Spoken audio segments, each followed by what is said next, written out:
Welcome back to another episode of the vlog, and today we're gonna dive into predictions. We're gonna dive into what you can expect.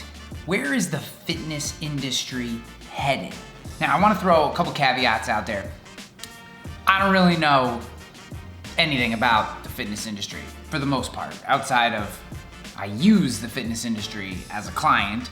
I've only been the CEO of METABOLIC, a boutique fitness franchise, for 6 months. So these are what I see. These are observations and inferences based on a short amount of time. So just my first 6 months digging into what I see in our own business, what I see out of our competitors and other players in the space, articles I've read, people I've talked to. These are the observations that I've made and where I see this industry going. So if I'm completely full of it, if you disagree with me, if I have no idea what I'm talking about, if my predictions are completely out of left field and you just think that they're worthless, I want to hear from you. Leave them in the comments below. Just share your thoughts, your ideas. What's happening in the fitness space? Where is it going? Where am I right? Where am I wrong?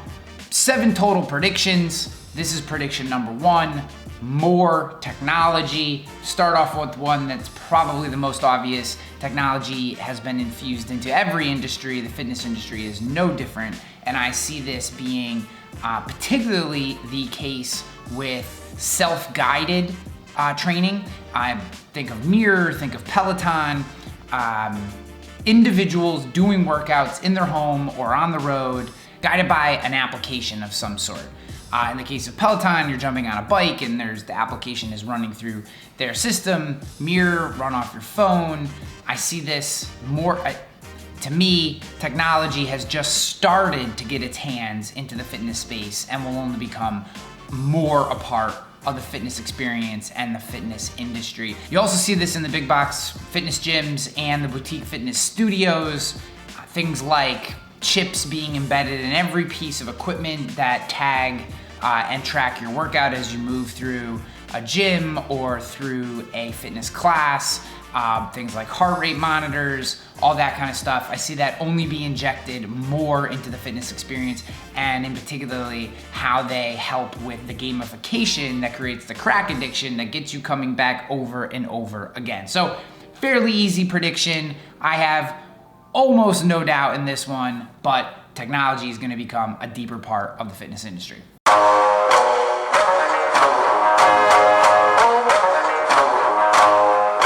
right, prediction number 2, and this comes from my own experience doing following a macro program for the very first time. I see more content, more focus, more collaboration, more intertwining of fitness and diet, and in particular from fitness studios, from traditionally the physical side, now getting involved in the diet side and marrying those two, matching diet with exercise. It's always been a part of the fitness game, but I see that going even more as the whole macro trend and macro tracking trend has become more and more popular.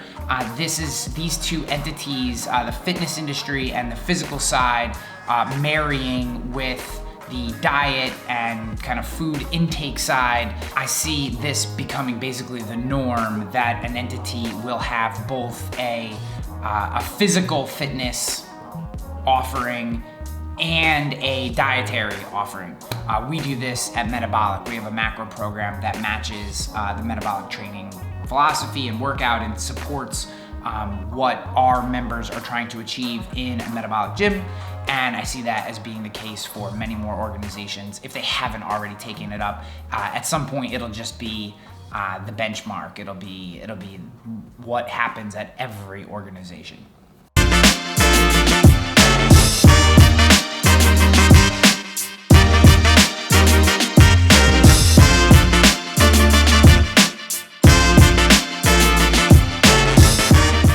Trend number 3, and this one hits particularly close to home for me and Metabolic, as we are trying to franchise our boutique fitness studio across the country. I see only more competition in this particular space as businesses sprout up off of very niche or specific types of physical fitness, very specific concepts. Now, eventually, I do see this trend coming to an end. Eventually, the boutique fitness studio space will be so segmented, so specific, that larger entities will come in, gobble these concepts up, and start to marry them together and create more efficient models. And I see that continuing in the near term, and then over the long term, larger entities coming up, buying up these concepts, marrying them together, creating efficiencies, and this trend dying down. So, okay. That's number 3. All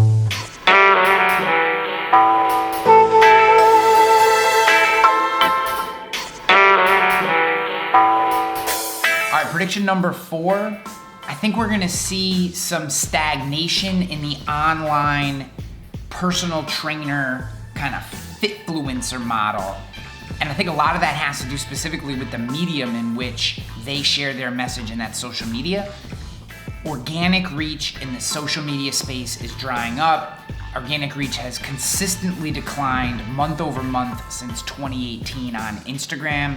We're now deep into 2019, and that trend continues, which means anyone who's trying to do online personal training, pushing their programs, being kind of working out of that fitfluencer model, if you haven't already established an audience, it's going to be incredibly difficult to grow an audience today without spending massive amounts of money on advertising or hitting it big, catching a break, getting noticed by someone who then puts you up on blast and gets you that audience. That's the other way. But again, those cases are gonna be rare. So I do see the online personal trainer, the individual who's just doing online personal training and programs, who has that fitfluencer brand, I do see that trend starting to stagnate a little bit. If you're looking to break into that space, I think it's much more difficult today, specifically because there's so many voices already, and the social media platforms, the actual mediums in which these individuals are building their audiences and building their client base, it's just becoming harder and harder to grow that audience.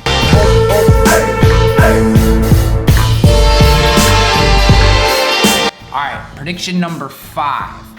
The new game becomes results.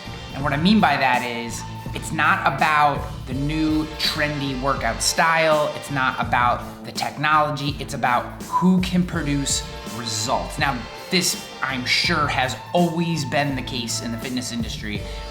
People work out for a reason. There are many different reasons why they work out, but everyone works out for a reason, and everyone is hoping for some certain type of result. That being said, I think results are the game. How do you show results? How do you prove results? And how do you reinforce results to your clients to get them coming back over and over and over again? Because switching from one studio, from one gym, from one training philosophy to another, that barrier of change is going down every single day. So in order to keep your members, in order to keep your clients, you have to show results. And I think the new battleground is going to be who shows results and how do they do it. And I think that's the new battleground. Who shows results? How do they show results? How do they prove those results and reinforce them to their clients? And the organizations that can do that are going to be the organizations that win and sustain and grow.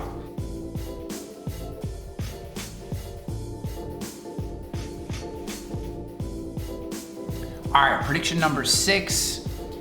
The national fitness franchises and fitness organizations are going to become data machines. Like almost every other mainstream national or international entity in every other industry, eventually they start to lose touch with their clients and focus more on the data and become true data companies.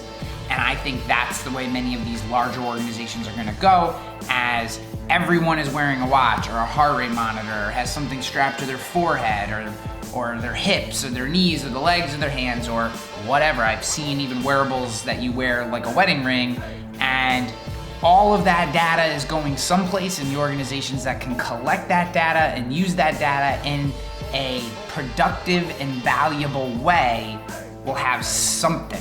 I hate to say this because the previous 6 years of my life, I was a CMO. I understand the value of data. I just think a lot of times it's sexy for executives in large organizations to talk about data, and far too many of them never actually use that data to create something valuable, with a lot of time and energy wasted. And I also think we place too much on data. There are certain numbers that help you. There's other data that you're just collecting to collect. Who can add value back to clients and members? That's the game. And I do think there will be some winners and losers. I think we're a few years away from who those winners and losers will be. But that arms race is happening today, and I think we're gonna hear a lot more about data and how it's being used to create new products, new services, new offerings, and probably completely new businesses for the fitness industry.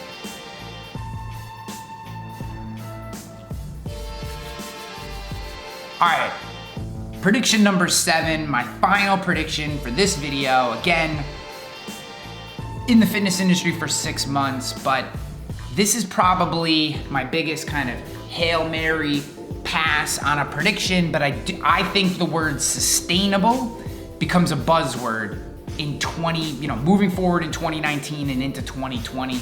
I think the word sustainable. What workouts are sustainable? What practices are sustainable? What diets are sustainable? What methodologies, what concepts, what mindsets are sustainable? I think that's the key. I think that word becomes a buzzword moving into the second half of 2019 and 2020, because even though I've only been here for 6 months, looking out over the space, that's the game, right? The game is retention. How do you keep your clients, your members, your users? How do you keep them in your system, doing your workout? How does your product, how does your offering, your concept become sustainable for your members and clients and users? How is it something they can keep coming back to day after day, week after week, month after month, year after year, still find value in it, still get results, still get the same excitement and enthusiasm and energy for doing what it is you provide over and over and over again? Because what I see in the space is some trendy new workout pops up and people rush to it, and then it falls apart. And then some new tool comes in and everyone rushes to it and it falls apart. Some new piece of equipment pops up and everyone rushes to it and it falls apart.